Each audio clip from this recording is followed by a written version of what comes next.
sou Jorge Nicola, bem-vindos a mais um vídeo do canal. Sempre bom ter vocês por aqui, sem perder tempo, só pedir para deixar like, se inscrever no canal e ativar as notificações. Hora de falar sobre Cruzeiro e Atlético Mineiro. Os clubes rivais em Minas sondaram há algumas semanas o atacante Lucas Ronier, 20 anos de idade, atua como ponta e como meio atacante e é o grande destaque do Curitiba para essa temporada. Jogador que já tem sido observado por outros clubes.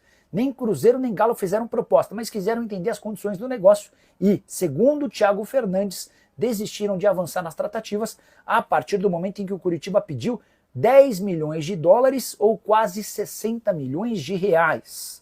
Bastante dinheiro para um atleta de 20 anos que fez um razoável ano passado, de 44 jogos, 6 gols e 5 assistências, e que soma na atual temporada 10 jogos, 3 gols e 1 assistência.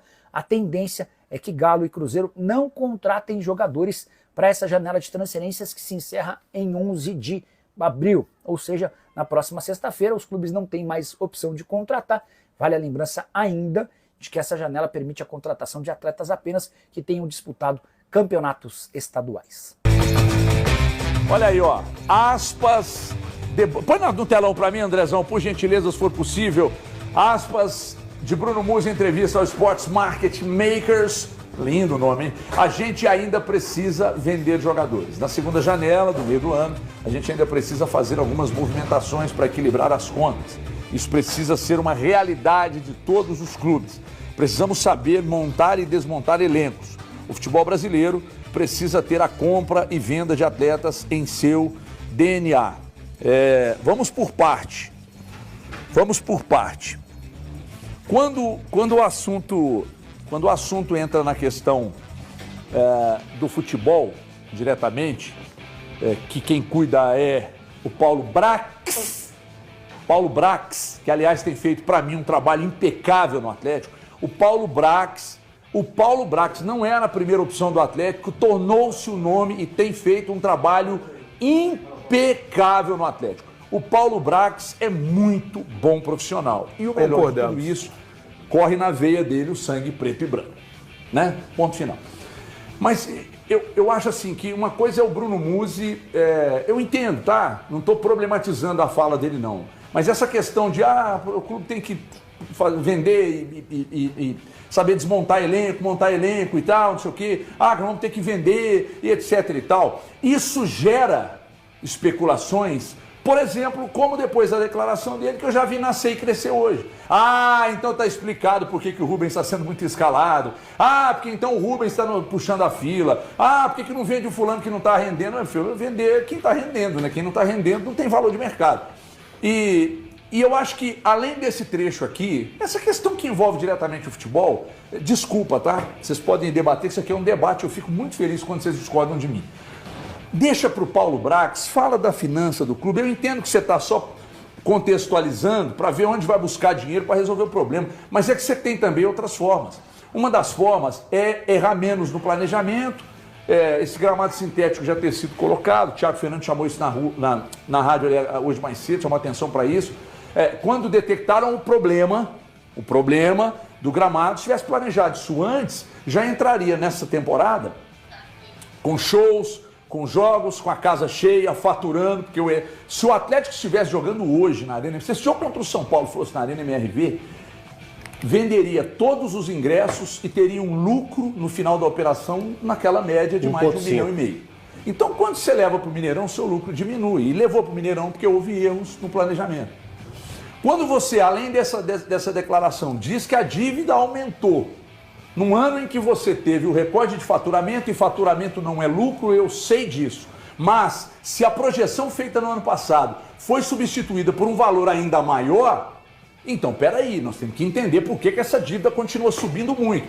Não, subiu muito porque a gente está investindo muito no futebol, montando time. Então, peraí, vocês não sabiam que para montar um time campeão ou que brigue na cabeça, vocês precisam investir? Outra coisa, a base, já estão mexendo na base, para ver se começa a revelar jogadores, e não é fácil revelar, tá? O Palmeiras é um caso raro de revelar muitos e jogadores caros e vender todos esses jogadores e equacionar e ter dinheiro sobrando nos cofres.